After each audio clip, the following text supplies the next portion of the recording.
Si vous avez investi comme moi en Ether, vous devez certainement en avoir marre de ce token. Alors que les XRP, Sol et autres ont pumpé massivement depuis un an, ETH est encore plus bas que pendant le cycle précédent. Qu'importe toutes les news positives ou bullish, BTC qui fait un x5, l'Ether donne l'impression d'être complètement mort. Et le pire depuis plusieurs semaines, c'est qu'on observe une hausse massive des paris contre Ethereum. Les hedge funds de Wall Street sont en train de shorter ETH à un niveau jamais vu auparavant. Pourtant, dans le même temps, des milliards de dollars sont injectés sur le marché, notamment par des fonds comme BlackRock et des entreprises proches de l'administration Trump. Ce paradoxe, il soulève une question essentielle.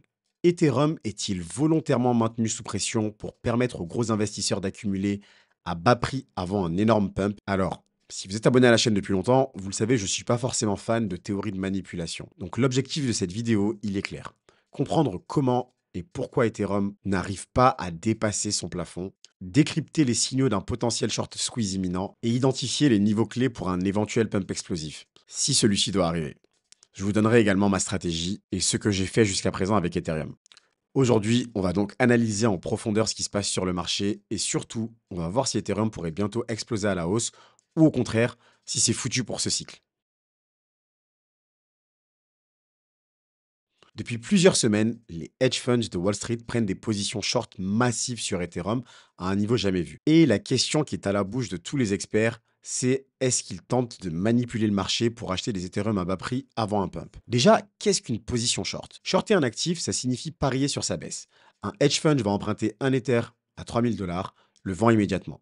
Si ETH chute à 2 500 $, il le rachète moins cher et empoche les 500 $. Mais si ETH monte, il doit racheter à un prix plus élevé et subir des pertes. C'est tout simplement l'inverse d'un trade normal. Aujourd'hui, les shorts sur Ethereum, ils explosent.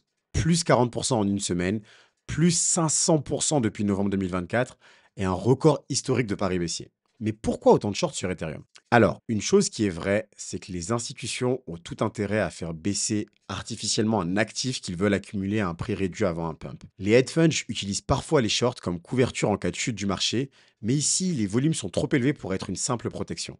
De plus, Ethereum a sous-performé Bitcoin récemment, d'ailleurs depuis presque 2 ans, et certains parient que la tendance va continuer. Pourtant, les données montrent une forte demande sur Ethereum. Alors que les shorts explosent, les flux entrants sur Ethereum battent des records. Bizarre, n'est-ce pas? Et si cela déclenchait ce qu'on appelle un short squeeze massif? C'est ce qu'on va voir dans la suite.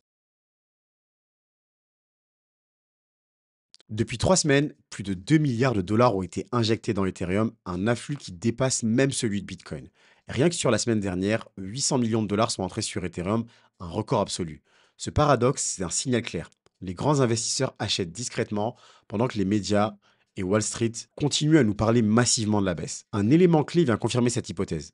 L'achat d'Ethereum par World Liberty Financial, une entreprise liée à l'administration Trump. En parallèle, des acteurs majeurs comme BlackRock augmentent aussi leur position sur Ethereum, ce qui suggère qu'ils anticipent une hausse prochaine. L'autre point important, c'est que le marché a été nettoyé des leviers baissiers. Ces dernières semaines, les traders à effet de levier qui pariaient sur la baisse ont été liquidés en retirant une grande partie de la pression vendeuse. Désormais, il ne reste presque plus que des positions longues sur le marché, ce qui favorise un mouvement haussier. En plus de ces signaux, l'offre d'Ethereum en circulation diminue progressivement.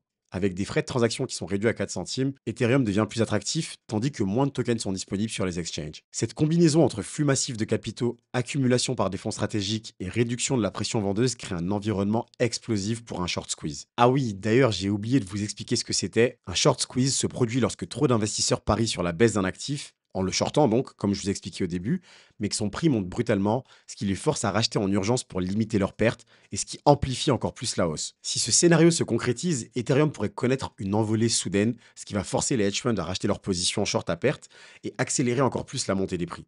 La question maintenant, c'est de savoir jusqu'où Ethereum peut grimper et quel niveau technique surveiller dans les jours à venir. Au-delà du short squeeze en préparation, je pense que plusieurs facteurs rendent Ethereum extrêmement haussier sur le long terme. L'afflux massif d'investissements institutionnels est un indicateur clé. Sur les dernières semaines, les entrées de capitaux sur Ethereum ont dépassé celles de Bitcoin dans un rapport de 2 pour 1, ce qui est une situation inédite cette année. Ça signifie que les gros investisseurs commencent à privilégier Ethereum à BTC et c'est une tendance qui pourrait marquer un tournant sur le marché. L'implication de l'administration Trump ajoute une autre dimension. Son entourage proche, via World Liberty Financial, est en train d'accumuler de l'Ether, ce qui suggère une volonté stratégique de soutenir l'écosystème, mais également bien sûr de parier à la hausse. Contrairement aux incertitudes passées sur la régulation, l'Ether semble bénéficier d'un soutien politique qui pourrait favoriser son adoption à grande échelle. Le réseau Ethereum lui-même est dans une dynamique favorable. Les frais de transaction ont chuté en moyenne à 4 centimes sur les layers 2, ce qui est un niveau historiquement bas qui facilite son utilisation pour les paiements et les applications DeFi. En parallèle, la rareté d'Ethereum continue d'augmenter, avec une quantité de tokens en circulation qui diminue progressivement grâce au mécanisme de burn instauré par l'EIP 1559. L'autre facteur clé, c'est la purge récente du marché qui a éliminé l'effet de levier baissier. Les liquidations successives, elles ont nettoyé la majorité des positions spéculatives à la baisse, ce qui a laissé place à un marché beaucoup plus sain où la dynamique haussière peut s'exprimer pleinement. Avec moins de pression vendeuse et une accumulation discrète des gros investisseurs, Ethereum se retrouve dans une position idéale pour un mouvement explosif vers le haut. Par contre, niveau technique, Ethereum évolue actuellement dans une zone critique. Après avoir touché un support majeur, son comportement technique montre des signes d'une force pression acheteuse. Si la tendance se confirme, plusieurs niveaux clés doivent être surveillés. Le premier objectif à court terme se situe aux alentours des 2900 $, qui est une zone où Ethereum a déjà été stoppé à plusieurs reprises. Cette résistance, elle est particulièrement importante car elle a servi de point pivot lors des précédents mouvements du marché. Si Ethereum parvient à casser ce niveau, la prochaine cible elle va se situer aux alentours des 3100 $, un seuil qui a historiquement joué un rôle favorable dans la dynamique des prix.